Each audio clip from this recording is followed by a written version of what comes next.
नमस्कार मित्रांनो, मी आहे श्रीधर आणि जी के जो के या यूट्यूब चॅनल तुम्हा सर्वांचं स्वागत करत आहे.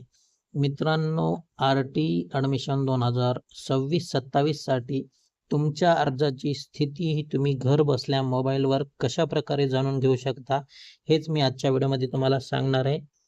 त्यामुळे व्हिडिओ स्किप नका करू, संपूर्ण व्हिडिओ पहा जेणेकरून तुम्हाला सर्व माहिती मिळून जाईल. मित्रांनो, जर तुम्ही आर टी ॲडमिशन 2026-27साठी तुमच्या पल्ल्याचा फॉर्म भरला असेल, तर पहिली यादी ही लागलेली आहे. यादी देखील कशा प्रकारे पाहायची, त्याचबरोबर तुमच्या अर्जाची जी स्थिती आहे, अर्जाचं जे स्टेटस आहे, ते कशा प्रकारे तुम्ही मोबाईलवर पाहू शकता, ते देखील घर बसल्या हे मी तुम्हाला व्हिडिओमध्ये दाखवणार आहे. चलूया व्हिडिओला स्टार्ट करूया. सर्वात आधी मित्रांनो, तुम्हाला गुगलवर यायचं आहे. गुगलवर तुम्हाला आर टी ई ॲडमिशन असं टाईप केल्याच्या नंतर जी 1 नंबरची वेबसाईट दिसेल, आर टी 25% ॲडमिशन पोर्टल, यावर तुम्हाला क्लिक करायचं आहे. क्लिक केल्याच्या नंतर मित्रांनो, अशा प्रकारे इंटरफेस दिसून येईल. ही आर टीची वेबसाईट ओपन होईल. त्यानंतर तुम्हाला स्क्रोल डाऊन करून खाली घ्यायचं आहे मित्रांनो. या ठिकाणी पालकांसाठी काही सूचना दिलेल्या आहेत, त्या सूचना तुम्ही वाचून घ्यायच्या आहेत.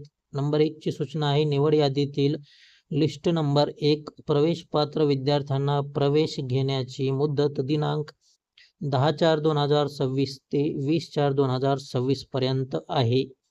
त्यानंतर 2 नंबरची बाकीच्या जे सूचना आहेत, ह्या सूचना तुम्ही वाचून घ्यायच्या आहेत. ॲडमिट कार्ड काढण्यासाठी पालकांनी लॉग इन करू नये. पोर्टलवर दिलेल्या अर्जाची स्थिती या टॅबचाच वापर करावा. म्हणजे जर तुमचं सिलेक्शन झाले असेल तर ॲडमिट कार्ड कुठून तुम्ही डाउनलोड करू शकता, हे तुम्हाला व्हिडिओमध्ये सांगणारच आहे मित्रांनो. तर सर्वात आधी जर तुम्हाला प्रतीक्षा यादी पाहायची असेल तर ती कशाप्रकारे तुम्ही पाहू शकता, हे मी तुम्हाला दाखवून देईल. या ठिकाणी वेगवेगळे टॅब दिसत आहेत मित्रांनो. हे डाव्या साईडचं वेटिंग लिस्ट प्रतीक्षा यादी हे दिसत आहे ना, त्यावर तुम्हाला क्लिक करायचं आहे. क्लिक केल्याच्या नंतर या ठिकाणी तुमचा जिल्हा निवडून घ्यायचा आहे, जे कोणता तुमचा जिल्हा असेल मित्रांनो. त्यानंतर गो या बटनवर तुम्हाला क्लिक करायचं आहे. क्लिक केल्याच्या नंतर अशा प्रकारे यादी ही ओपन होऊन जाईल. या ठिकाणी यादीमध्ये सर्व माहिती दिलेली आहे. ॲप्लिकेशन नंबर, त्यानंतर कॅन्डिडेटचं नाव, कॅटेगरी, ॲड्रेस, कोणत्या वर्गासाठी अप्लाय केलेला आहे, जन्मदिनांक, त्याचबरोबर कोणत्या शाळेमध्ये सिलेक्शन झालेलं आहे, त्याचा UDIS नंबर, शाळेचं नाव, अशा प्रकारची माहिती या ठिकाणी येऊन जाईल मित्रांनो तुम्हाला.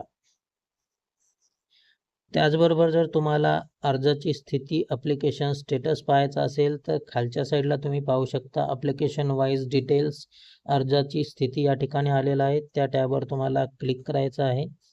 क्लिक केल्याच्या नंतर या ठिकाणी तुम्हाला तुमचं ॲप्लिकेशन नंबर जे आहे ते या ठिकाणी टाकायचा आणि गो या बटनवर क्लिक करायचं आहे. क्लिक केल्याच्या नंतर मित्रांनी या ठिकाणी तुम्ही पाहू शकता कॅन्डिडेटचं नाव या ठिकाणी तुम्हाला दिसून येईल. त्याचबरोबर UDIS नंबर, शाळेमध्ये कोणत्या नंबर लागलेला आहे, शाळेचं नाव. त्यानंतर मित्रांनो या ठिकाणी ॲडमिट कार्डमध्ये व्ह्यू अँड प्रिंट हे ऑप्शन तुम्हाला दिसत आहे. या ऑप्शनवर तुम्हाला क्लिक करायचं आहे. क्लिक केल्याच्या नंतर अशा प्रकारे तुमचं जे ॲडमिट कार्ड आहे ते ॲडमिट कार्ड डाउनलोड होईल. याची तुम्हाला प्रिंट घ्यायची आहे. त्याचबरोबर कोणते कोणते कागदपत्र तुम्हाला सादर करायचे आहे ते या ठिकाणी दिलेले आहेत पहा. यामध्ये address proof, birth certificate, income certificate आणि हे तुमचं हे ॲडमिट कार्ड, अशा प्रकारचे 4 डॉक्युमेंट घेऊन तुम्हाला शाळेमध्ये ॲडमिशन करण्यासाठी जायचं आहे मित्रांनो. अशा प्रकारे तुम्ही आर टी 2026-27मध्ये तुमच्या पल्ल्याचा नंबर लागलेला आहे का नाही हे अर्जाची स्थिती जाणून घेऊन ॲडमिट कार्ड डाउनलोड करून घेऊ शकता मित्रांनो. व्हिडिओ कसा वाटला नक्की कमेंट करून सांगा. व्हिडिओ या ठिकाणी थांबत आहे. जय हिंद, जय महाराष्ट्र. काही प्रश्न असतील तर कमेंटमध्ये विचारा, त्या प्रश्नाचे उत्तर देण्याचा नक्की प्रयत्न करेल.